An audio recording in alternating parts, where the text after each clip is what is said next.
फरीदाबाद में सौरभ भारद्वाज और एक बार फिर आप सभी का हार्दिक अभिनंदन है व्यूअर स्टूडियो पॉडकास्ट में। आज हमारे साथ स्टूडियो पहुंचे हैं हरि किशन गौतम जी। हरीश गौतम जी आमतौर पर लोग इस नाम से जानते हैं।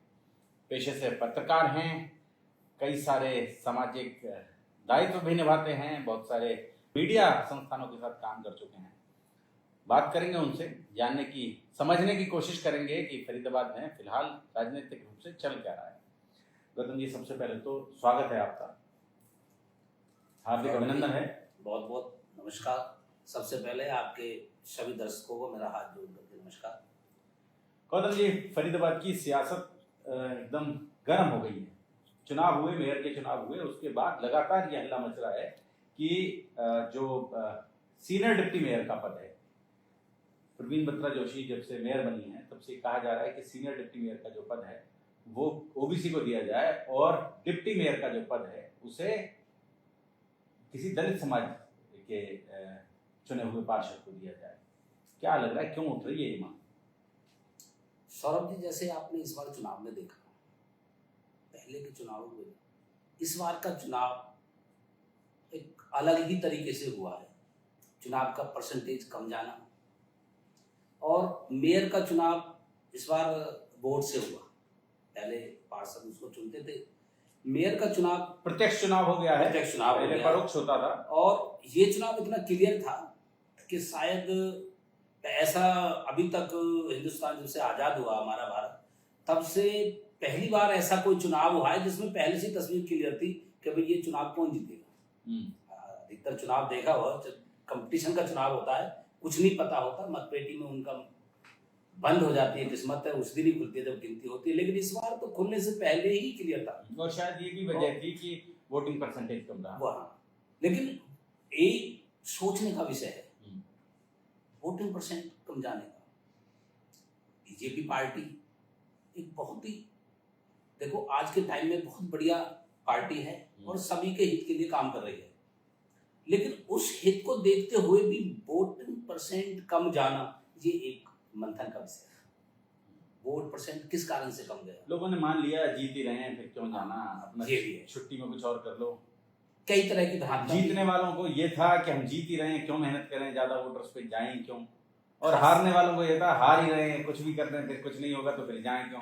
सौरभ, जहां तक आप कह रहे हो 90% लोगों के दिमाग में ये बात थी कि हम जीत रहे हैं, तो इस तरह से अगर मैं ना अपना मत ना देने के कारण तब जीत तो हम तब भी रहे। उनके दिलों में भावना थी, बीजेपी के प्रति भावना है, इच्छाएं उनकी, वो बीजेपी आए, लेकिन हम अपने मत का प्रयोग ना करेंगे तो वो भावनाएं दबी की दबी रह जाएंगी। अभी कुछ लोगों ने सोचा, 60% लोगों ने सोचा यार वो डाल रहे, मैं नहीं डाल, उसका रिजल्ट क्या रहा? शायद अगर वोट परसेंट और बढ़ता तो इसका रिजल्ट और बढ़िया आता, जो पार्टी के फेवर में जाता। लेकिन अभी ये सोचने का, समझने का, मंथन करने का विषय है। पार्टी सभी विषयों को लेकर के सभी के साथ अच्छा काम कर रही है। अब बात कर रहे हैं दलित समाज की। जी, जैसे आपने कहा था भाई क्यों मांग कर रहा है दलित समाज, बार बार ये मांग क्यों कर रहा है कि हमें डिप्टी मेयर का पद दिया जाए? देखो, दलित समाज इसलिए मांग कर रहा है कि हमें पहले ही 46 में से 5 सीट मिली है। अभी 39 के लगभग बीजेपी जीती है, उसमें से 5 सीट जो है वो दलित समाज ने जीती है।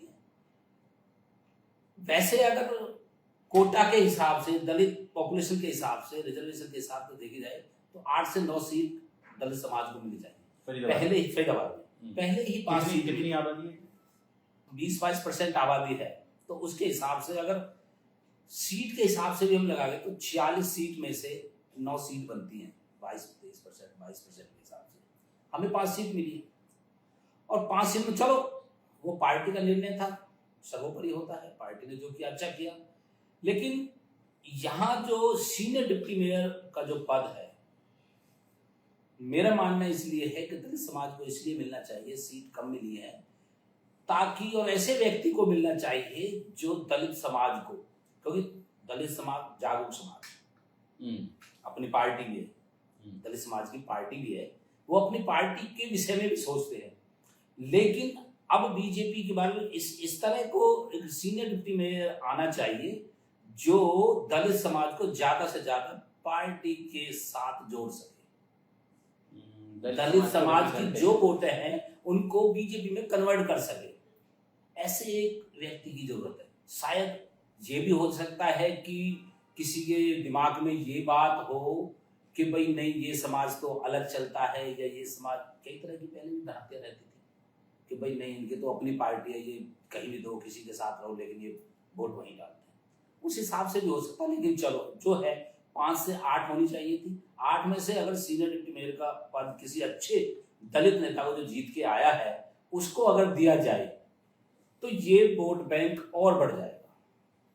वोट बैंक मतलब बीजेपी के हित में होगा। और मेरा अपना मानना है, पार्टी को ये सोचना चाहिए, ऐसे एक व्यक्ति को, ऐसे एक नेता को, ऐसे एक पार्षद को सीनियर डिप्टी मेयर बनाया जाए।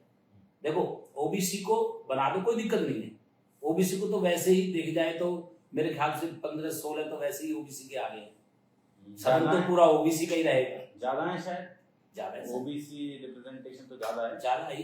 टोटल ओबीसी आया है 18-19 के आसपास सीट क्या है, तो सदन पूरा ओबीसी का है। ठीक है, ओबीसी को दे दिया जाए, लेकिन सीनियर डिप्टी मेयर का पद जो समाज पार्टी के साथ जुड़ा हुआ वो नहीं, उस समाज को ज्यादा देखना चाहिए, उस समाज के ऐसे नेता को जोड़ना चाहिए जो दूसरे समाज को भी पार्टी के साथ और जोड़ सके।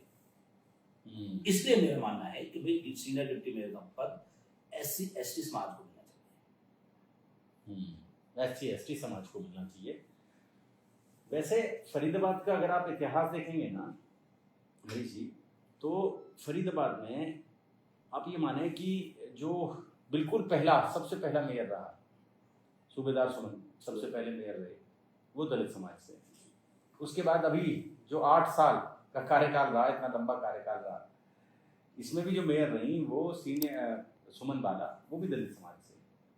तो ऐसा नहीं है कि दलित समाज को रिप्रेजेंटेशन नहीं मिला है फरीदाबाद में, तो लगातार पावर में आप समझ लें 8-5-13, जब से नगर निगम बना है तब से 13 साल तो दलित समाज ही पावर में रहा है। नहीं, कोई दो राय नहीं है इसमें। सबसे पहले जब नगर निगम का चुनाव हुआ तो सूबेदार सुमन जी बने थे, इसमें कोई दो राय नहीं है।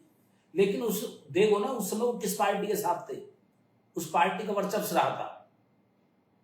दलित समाज का वोट बैंक बहुत है जो एक साथ करता। मैं वोट बैंक की बात कर रहा हूं।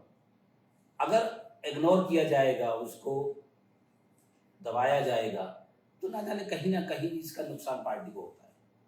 तो पार्टी के हित की बात देखते हुए ज्यादा और वोट बैंक जोड़ने के लिए, देखो कई बार क्या होता है, दलित समाज एक दबा कुचला समाज है, फ्री समाज है, काम धंधा है नहीं, तो नेचुरल सी बात है ये समाज धरने प्रदर्शन में भी ज्यादा अपना, रैलियां सफल करने में भी ज्यादा अपना योगदान देता है, मानते हैं आप भी। और शायद वोट परसेंट का भी है।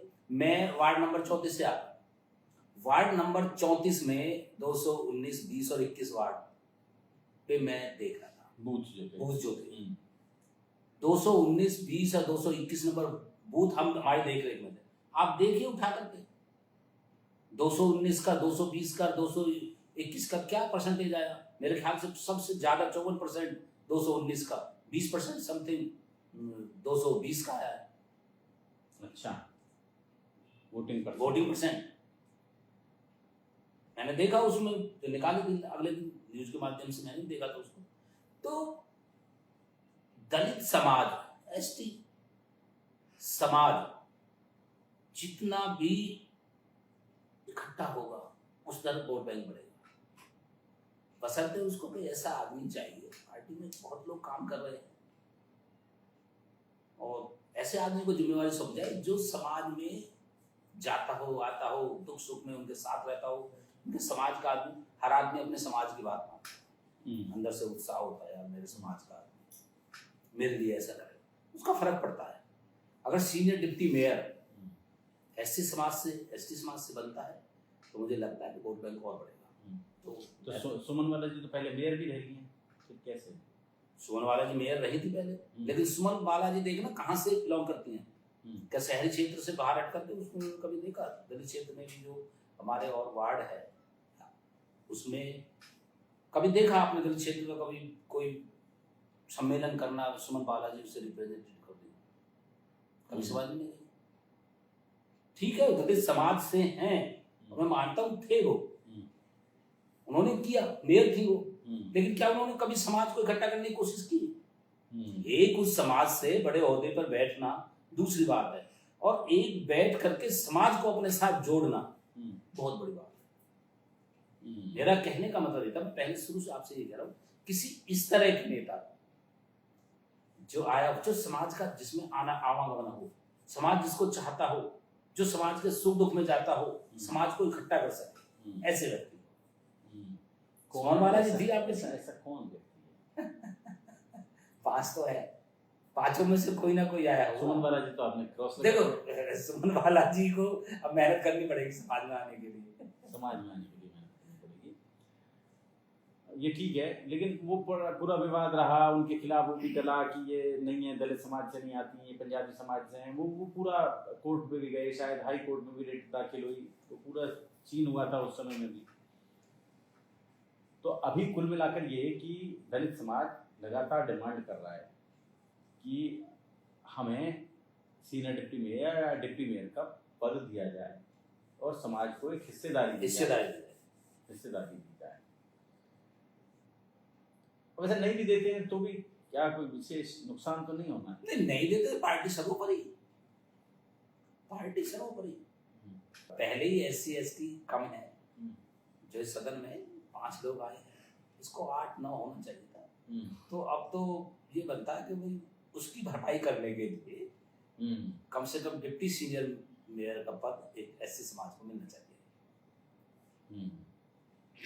मतलब कुल मिलाकर ये, जैसा हम समझ पा रहे हैं फरीदाबाद, लगातार दलित समाज की ये डिमांड है कि जितनी शहर में उनकी आबादी है उसके अनुपात में नगर निगम में उन्हें रिप्रेजेंटेशन कम मिला, उनके लिए सीटें कम रिजर्व हुई।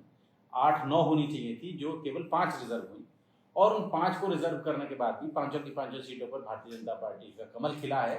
तो आप समझ सकते हैं कि अब दलित समाज में एक चेतना जागृत हो रही है कि कहीं ना कहीं जो सीनियर डिप्टी मेयर का पद है या डिप्टी मेयर का पद है, उसके लिए इन्हीं 4-5 कैंडिडेट्स में से किसी को जिम्मेदारी दी जाए और उसे सीनियर डिप्टी मेयर या डिप्टी मेयर बनाया जाए, ताकि समाज को, दलित समाज को एक प्रॉपर रिप्रेजेंटेशन मिल सके।